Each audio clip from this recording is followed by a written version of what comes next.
ఎంపీలు ఒకసారి ఎమ్మెల్యేలు ఒకసారి అంతే. ఎమ్మెల్యేలు మొత్తం ఒకటే లిస్ట్. ఎమ్మెల్యేలు వాళ్ళ లిస్ట్ ఏమని చేసిన దాంట్లో ఇచ్చిన తర్వాత అందరికీ బీఫామ్ ఇచ్చి ఒక అనపర్తి మాత్రం బీఫామ్ ఇవ్వలేదని చెప్పి ఇప్పుడు పత్రికలు అన్నింటిలో వచ్చినటువంటిది. అంటే మిగిలిన అన్ని 9 స్థానాలకు సంబంధించి వాళ్ళు ఇచ్చారు, ఒకటి మాత్రం పెండింగ్ ఉంది. దాంట్లో మిగిలిన అన్ని అంటే తెలుగుదేశం పార్టీ అనుబంధ మీడియాలో లేదంటే తెలుగుదేశం పార్టీ కరపత్రికలు అన్నింటిలో వచ్చినటువంటి వార్తల సారాంశం ఏంటంటే బీజేపీలోకి నల్లిమిల్లి రామకృష్ణారెడ్డి గారు జాయిన్ అవుతున్నారు.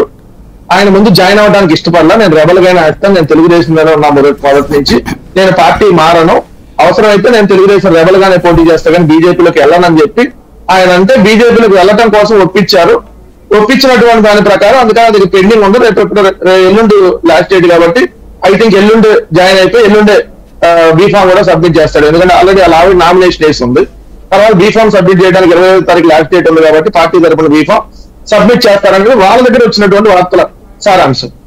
మరి ఈ విధంగా జరిగిద్దా అంటే మేము జరగచ్చు కూడా. ఇప్పుడు అరకు సీట్ తెలుగుదేశం తీసుకుందాం ముందు దొన్ను ద్వారా, తర్వాత బీజేపీకి ఇవ్వాల, అట్లానే ఇంకొక సీటు వాళ్ళు తెలుగుదేశం తీసుకొని మళ్ళీ వాళ్ళని తెలుగుదేశం నుంచి క్యాన్సిల్ చేసి మళ్ళీ బీజేపీకి ఇవ్వాల, అట్లానే పి గన్నవరం ఏదో ముందు తెలుగుదేశం తీసుకొని వాళ్ళ తర్వాత జనసేనకి ఇవ్వాల, తెలుగుదేశం నుంచి జనసేనలోకి వెళ్ళిపోయి జనసేన కండవాలు కప్పుకొని డైరెక్ట్ గా పోటీ చేయట్లా, బీజేపీకి అనుబంధంగా అంటే బీజేపీలో ఉంటూ తెలుగుదేశంకి అనుబంధంగా ఉన్న వాళ్ళందరికీ మోస్ట్లీ 6 పార్లమెంట్లు 5 పార్లమెంట్లు వాళ్ళకే సీట్లు రాలా.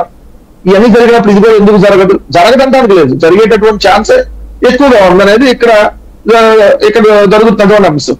ఎందుకంటే బీఫామ్ అన్ని ఇచ్చినప్పుడు ఇది ఒకటే ఎందుకు ఆపుతారు సాయి గారు? ఏదో సంథింగ్ అక్కడ డిస్టర్బెన్స్ పెండింగ్ ఉంది, మార్చేటటువంటి ఆలోచన ఉంది, మార్చాలా లేదా అనేది డిస్కషన్ ఉంది, ఇట్లాంటివి ఏమైనా ఉంటేనే కదా అయ్యేది.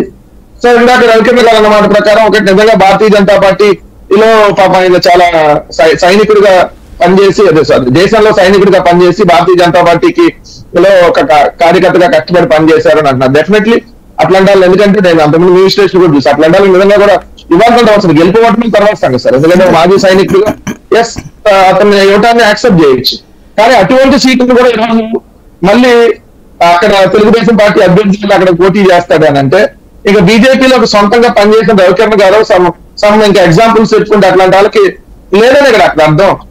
సుజనా చౌదరి, సీఎం రమేష్, లేదంటే మీరు అన్నట్టుగా కిరణ్ కుమార్ రెడ్డి సంవత్సరం క్రితమే జాయిన్ అయ్యాడు. అట్లానే మీరు అన్నట్టుగా తెలుగుదేశం పార్టీకి సంబంధించిన అనుబంధ వ్యక్తులు నల్లిమిల్లి రామకృష్ణారెడ్డి వెళ్తే డైరెక్ట్ గా తెలుగుదేశం క్యాండిడేట్ వెళ్ళినట్టే కదా బీజేపీలోకి. సో అంటే ఈ పార్టీలకు సంబంధించి ఎటువంటి నైతికత జరుగుతా ఉందనే దానికి ఇది ఒక ఎగ్జాంపుల్ గా నేను చెప్పగలుగుతాను. అంతకంటే నేను ఎక్కువగా వెళ్ళదలుచుకోవాలి. కాకపోతే సోషల్ మీడియాలో ఒకటి వస్తుంది. 2 రోజుల క్రితం నేను చూశాను, పురంధేశ్వర్ గారి ప్రచార వాహనంలో ఎవరైతే నల్లిమిల్లి రామకృష్ణారెడ్డి గారి ఫోటో ఉంది. ఈవెన్ అంటే రోజున కూడా ఆయన వెళ్ళాడు.